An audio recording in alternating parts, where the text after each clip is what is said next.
চট্টগ্রাম বন্দর আমার কাছে কোনো অপরিচিত জায়গা না, যেহেতু এখানেই বড় হয়েছি। ছাত্র অবস্থাতেও এখানে এসেছি জাহাজ দেখার জন্য, এবং যখন জাহাজ থেকে মাল খালাসের দৃশ্য, সেই দৃশ্য ভিন্ন জিনিস। খোলের ভেতরে গিয়ে মাথায় করে বস্তা বস্তা উপরে উঠাচ্ছে, তারপরে ক্রেন আসলো, ক্রেন দিয়ে পরবর্তী পর্যায়ে, সেই পর্যায় থেকে চট্টগ্রাম বন্দর আজকে বর্তমান পর্যায়ে এসছে। কিন্তু বরাবরই দুঃখ,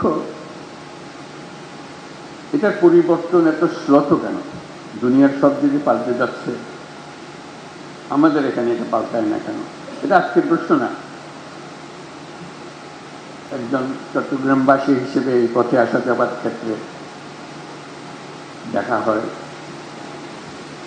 বিশেষ করে যখন গাড়ি চলে না, আটকে যায়, কি হলো, ট্রাক ভর্তি রাস্তা, মাল খালাস করতে পারতেছে না, এদিকে প্লেন মিস করে ফেলছি, এই দুর্ভাবনা। কাজে এটা সম্বন্ধে চিন্তা না করে উপায় নেই। কথাবার্তা বলেছি, মাঝে মাঝে লেখালেখি করেছি এটা নিয়ে। এবার যখন সুযোগ পেলাম, প্রথম দিন থেকে চেষ্টা করছি যে এটার দিকে নজর দেওয়া, এটা কিভাবে এটা পরিবর্তন করা যায়। তার জন্য প্রথম দায়িত্ব দিলাম লুৎফেসের দিকে, যেটা তোমার দায়িত্ব, যেমনি পারো মারিয়ে ধরে যাই করে পারো এটাকে সোজা করতে হবে, এটাকে একটা সত্যিকার বন্দর হিসেবে তৈরি করতে হবে। আমরা খুবই ইমপ্রেস যে যেগুলো ছবি দেখালো, ভালো লাগে, গর্ব লাগে যেটা বলল। কিন্তু দুনিয়া তো এখানে আটকে নাই, দুনিয়ার থেকে বহু দূর চলে গেছে। দেখার সময় মনে হলো যে এটাকে স্প্লিট স্ক্রিন হলে ভালো হতো। এক পাশে আমরা চট্টগ্রাম বন্দর বর্তমান এবং বিশ্ব বর্তমান পাশাপাশি দেখলে তখন বোঝা যেত যে আমাদের দূরত্বটা কোথায়। আমরা অনেক পিছিয়ে, এবং এই পিছিয়ে থাকার জন্য খুব বেশি দুঃখ দেখি না কারণ। নানা ছোটোখাটো জিনিস নিয়ে ঝগড়া করে, এখানে গোলমাল, ওখানে গোলমাল। এটা তো সার্বিকভাবে যেটা বিরাট পরিবর্তন দরকার, এটা কারো খুব গরজ আছে বলে মনে হয় না। তো সেই জন্যই খেলাখেলি করছিলাম, বারে বারে লুৎফুকে পাঠাচ্ছিলাম। তো জামানের সঙ্গে পরিচয় হয়ে তার সম্বন্ধে মিরাজ মেলার জামান চেয়ারম্যান সাহেব, তার কথা শুনে একটু আশ্বস্ত হলাম যে একটা লোক আছে পেছনে লেগে আছে। তো তা আমাদের দরকার হলো তার একটু সাহায্য করা। তারপরে সাকাওয়াতকে বললাম যে আমি এক করতে শুনতে চাই না, সব এটার পেছনে থাকো, এটা অমুক তারিখের মধ্যে এগুলো সব দিয়ে দিতে হবে বন্দর ব্যবস্থাপনার যারা পৃথিবীর সেরা যারা, তাদের হাতে দিয়ে দিতে হবে, যেভাবেই হোক। মানুষ যদি রাজি না থাকে তাদেরকে রাজি করাতে হবে, মানুষকে রাজি করে করার দরকার নেই, রাজি করেই করতে হবে। এমন একটা বিষয়, এটা পুরো জিনিসটা শুনলে রাজি হওয়ার কোনো কারণ নেই, সবাই চায় তার ভালো হোক। না বুঝার কারণে যে মনে করি যে না আমার ক্ষতি হবে, ওইটা হলে ভালো হবে না, ওটা তো আমাদের ছিল, খেতে কেন দিচ্ছেন, এইসব কথা আসবে। যখন দেখবো যে না এটা সবার জন্য ভালো হবে, তাহলে আমার আপত্তি নেই। তা আসার আগে আবার পাঠালাম আশিককে, যে যাওয়া একটু ব্যাখ্যা করা সবার কাছে যে আমরা কী করতে চাচ্ছি, কেন চাচ্ছি। সেও চেষ্টা করবে। আমার এই চিন্তাটার কারণটা হলো, বাংলাদেশের অর্থনীতি যদি পাল্টাতে হয়, পাল্টাতে হবে, হয় এর অবকাশ নেই, আমাদেরকে পাল্টাতে হবে। তাহলে চট্টগ্রাম বন্দর হলো ভরসা।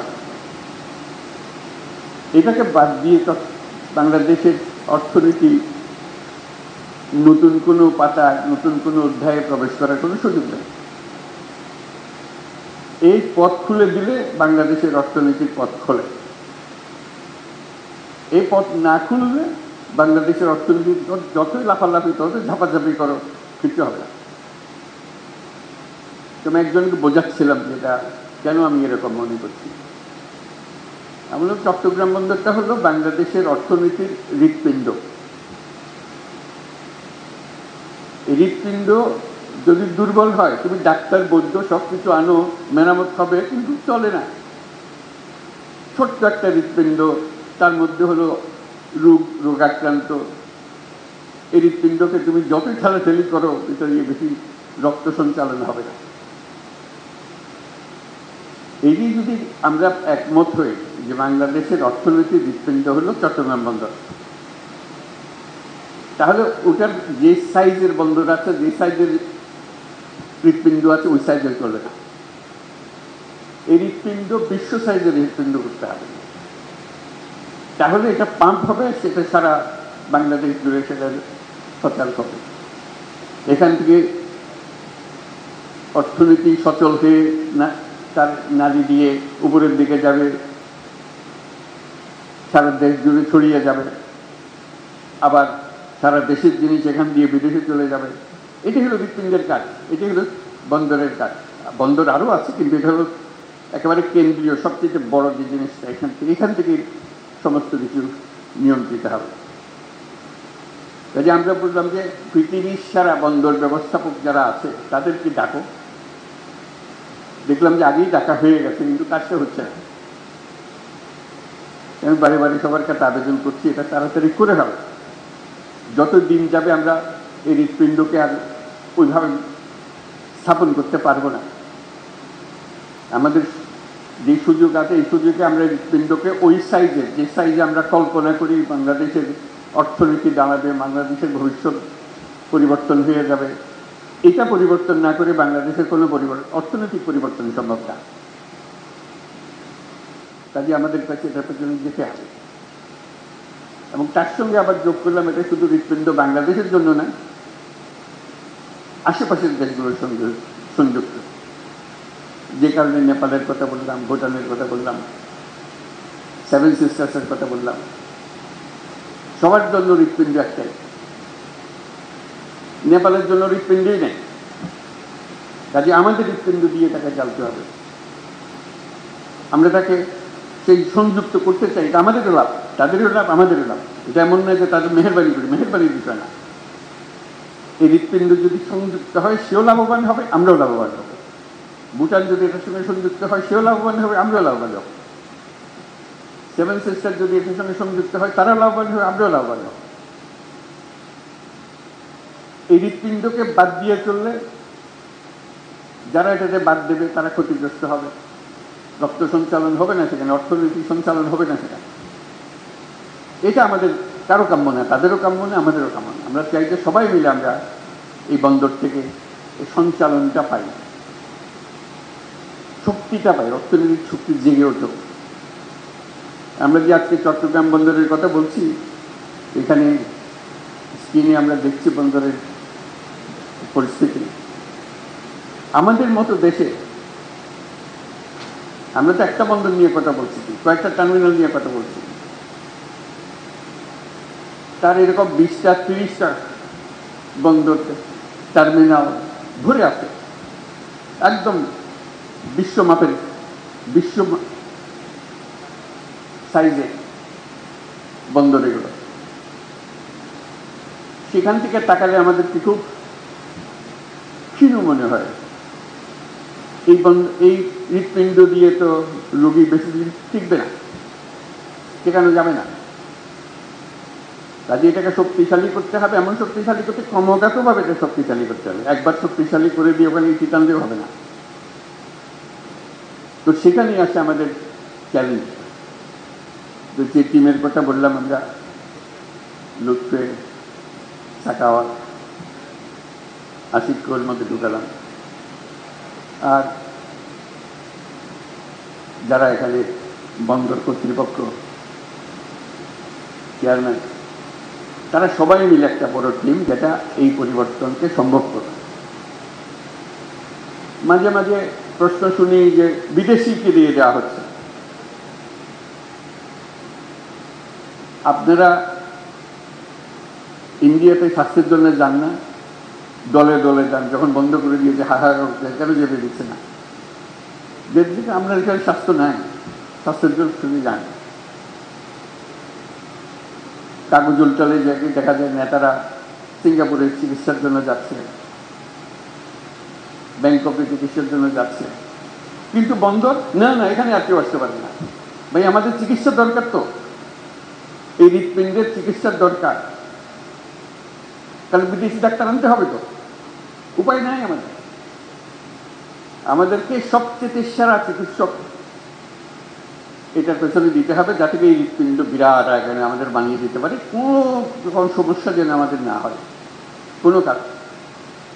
এই হৃৎপিণ্ড ক্রমাগত মজবুত হবে, ক্রমাগত শক্তিশালী হবে, ক্রমাগত বৃহত্তর হবে। সেটার নামই তো হলো জাতি।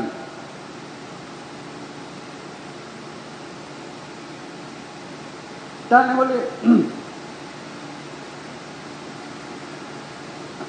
আমাদের সামনে চ্যালেঞ্জ থাকে। চ্যালেঞ্জটা হলো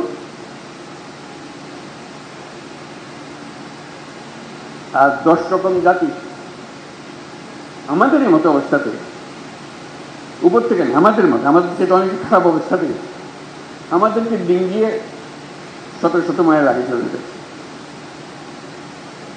আমরা কেন হতভাগা জাতি হলাম?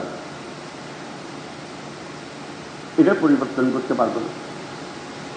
কাজে আমাদেরকে বড় ডাক্তারকে দিয়ে কাজ করতে হবে। এটা আমাদের লাভ। একটা লাভ হলো এর পেছনে আমাদের কোনো টাকা পয়সা খরচ লাগছে না। এটা মজার জিনিস তাদের সঙ্গে। Build, operate and transfer. তোমরা বানাও, তোমরা কাজ করো, রোজগার করো, এই মেয়াদের মধ্যে আমাদেরকে দিয়ে দিতে হবে, আমরা 1 পয়সা খরচ করবো না। কাজে পয়সা বেঁচে গেল, কাজটা হয়ে গেল। তারা যখন কাজে নামবে,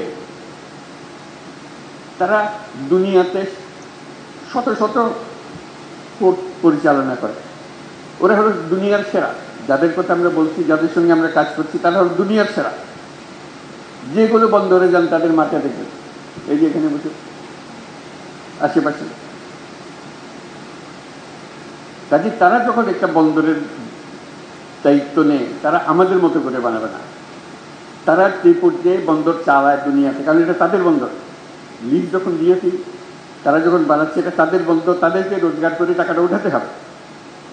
তারা তাদের সেই প্রযুক্তি দিয়ে এটাকে বানাবে। কথাটা এখানে শেষ হলো না যে তাদের প্রযুক্তি দিয়ে বানাবে। তারা আগে যত টার্মিনাল বানিয়েছে, বন্দর বানিয়েছে, যেখানে যেখানে বানিয়েছে, তাদের অভিজ্ঞতা রয়েছে। তাদের সেই সর্বশেষ প্রযুক্তি, সর্বশেষ অভিজ্ঞতা এখানে আনবে। যখন শুরু করেছিল তখনকার অভিজ্ঞতা না, যখন এখন যেটা করছে যে এই বন্দরে আমরা এমন করবো যাতে টাকাটা তাড়াতাড়ি তুলতে পারি, আরো বেশি টাকা উঠাতে পারি, যে আমাদের লাভ। তোমরা যন্ত্রটা বানিয়ে দিয়ে গেলে, আমরা এটাও চালাবো এখান থেকে, তোমাদের মেয়াদ যখন শেষ হয়ে যাবে। আমাদের টাকা লাগলো না, আমাদের অভিজ্ঞতা লাগলো না, তাদের অভিজ্ঞতা দিয়ে শুরু হলো। আমরা প্রযুক্তির শেষ মাথা থেকে শুরু করলাম, উচ্চতম শীর্ষ থেকে শুরু করলাম, সেটুকু আমরা পেলাম। যখন সবাই হা হা করে আমাদের সব চাকরি চলে গেল, তেমন ওরা যে আসছে, ওরা কি তাদের দেশ থেকে লোকজন নিয়ে আসবে, শ্রমিক নিয়ে আসবে যে চালানোর জন্য? ওরা তো তোমাদের এখান থেকে লোক নিয়ে যায় তাদেরগুলো চালানোর জন্য। কাজে এই কারখানা, এই বন্দর চালাতে হলে আমাদের লোকে তো চালাবে, এটার থেকে গত্যন্তর নেই। কারণ আমাদের লোকে শিখিয়ে দিলে খুব সহজে সে শিখে ফেলে, তার লাভ, খরচ কম। চিন্তা করো, এক থেকে ইউরোপ থেকে শ্রমিক এনে যদি আমাদের বন্দর চালাতে হয়, ওই ব্যবসা লাভ উঠবে। এখানকার মানুষ দিয়ে তাকে চালাতে হবে যদি বন্দর চালাতে হয়। বলছে তারা তো যন্ত্রপাতি এনে ফেলবে, শ্রম কম লাগবে, ঠিক কথা, কিন্তু বন্দরও তো বড় হবে, ক্যাপাসিটিও বড় হবে। কাজে যেখানে আগে 1 জন লাগতো, এখন বন্দর বড় হওয়ার ফ্যাক্টরি 5 জন লাগবে। প্রযুক্তি সত্ত্বেও সেটা রয়েছে। আমার দৃষ্টি সেটা না, সেই যুক্তিকে আমি বলি না যে হ্যাঁ চুক্তি। আমি বলি যে যদি 5 বছর লাগে, আজকে কন্ট্রাক্ট দিয়ে দিলাম, সই করে দিলাম, 5 বছর লাগলো এটাকে বন্দর হিসেবে পরিচালনা করতে, ধরলাম 30 সাল, 30, 31, 5 বছর। 5 বছর পরে তারা কাজ শুরু করলো, সত্যিকার। এর মধ্যে কাজ শুরু হবে, কিন্তু সত্যিকার ফুল স্পিডে কাজ শুরু করলো। ইতিমধ্যে যারা তাদের সঙ্গে কাজ করলো, আমাদের লোকজন যারা কাজ করলো, তারা কিন্তু অভিজ্ঞ হতে আরম্ভ করেছে। ক্রমে ক্রমে তাদের উপরে ভরসা করবে। এর পরবর্তী 5 বছরে আমি একেবারে গ্যারান্টি দিয়ে বলতে পারি, যদি 31 সালে তারা কর্মক্ষম হয়ে যায়, চালু হয়ে যায় সবকিছু, আর 5 বছর 36 সালের মধ্যে পৃথিবীর যত দেশে যত বন্দর তারা চালায়, এই সমস্ত টপ কোম্পানিগুলো, তাদের বহু জায়গাতে বাংলাদেশিরাই পরিচালনা করবে। এখান থেকে এক্সপার্ট হয়ে গেছে ওরা, যেহেতু তোমরা চলো, এটা সস্তা, তাড়াতাড়ি শিখে, বেশি হামলা হুজ্জত করে না, এবং তাদের বুঝে নেওয়ার ক্ষমতা সাংঘাতিক। দেখবে যে বন্দরে পা দাও, পরিচালনা কি হচ্ছে, ও তো বাংলাদেশি ডিরেক্টর, আমাদের ও বাংলাদেশি, সেখান থেকে গিয়ে এসছে। কোথা থেকে এসছে? ও চট্টগ্রাম বন্দর থেকে এসছে। চাকরি কমবে না চাকরি বাড়বে? আমরা বুঝতে চাই না কেন? মানুষ তার নিজের প্রয়োজনেই এটা করবে।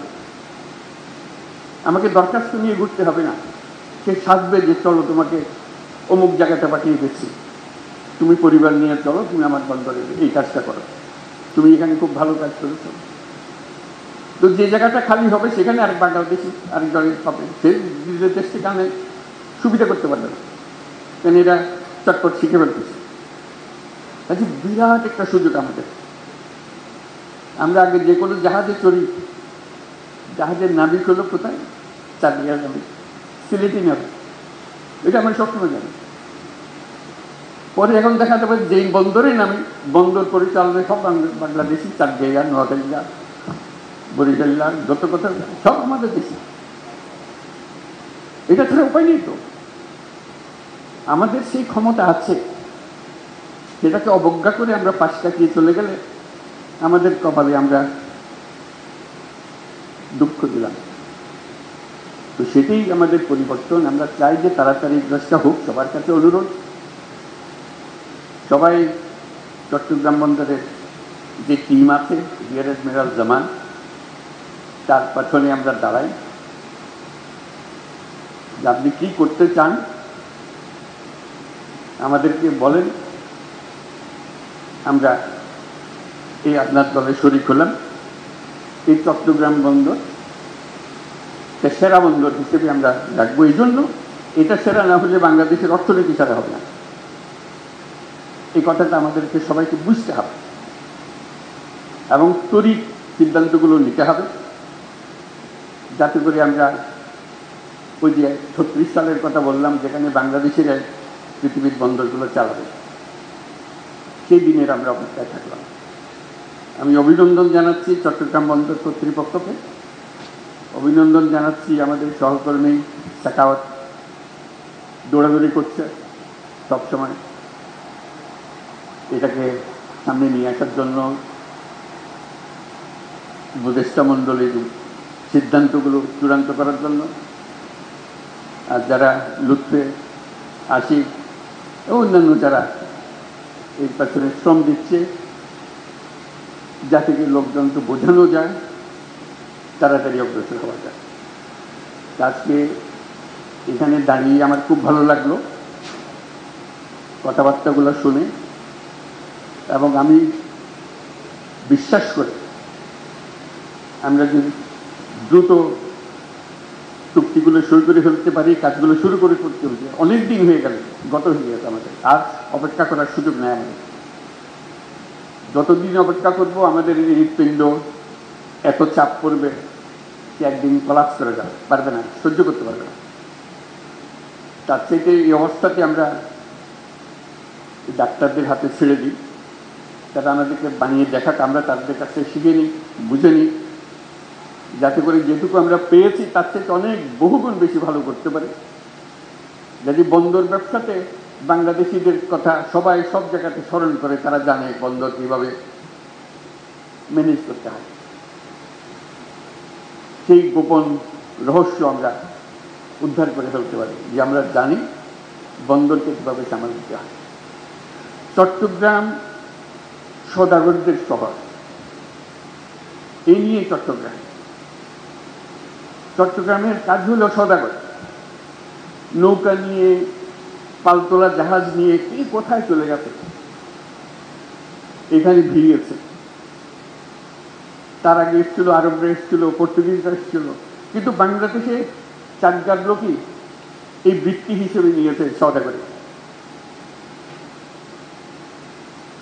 তারা ব্যবসা চেনে। চাকরির কথা বললে চাকরি কেন করবে, বুঝতে পারে না তারা চাকরির কথা বলে। লেখাপড়া করে, কি জন্য লেখাপড়া করবে, ও চাকরি করবে, চাকরি কেন করবে। আমি তো দোকানে বসে দিয়েছি তাদের,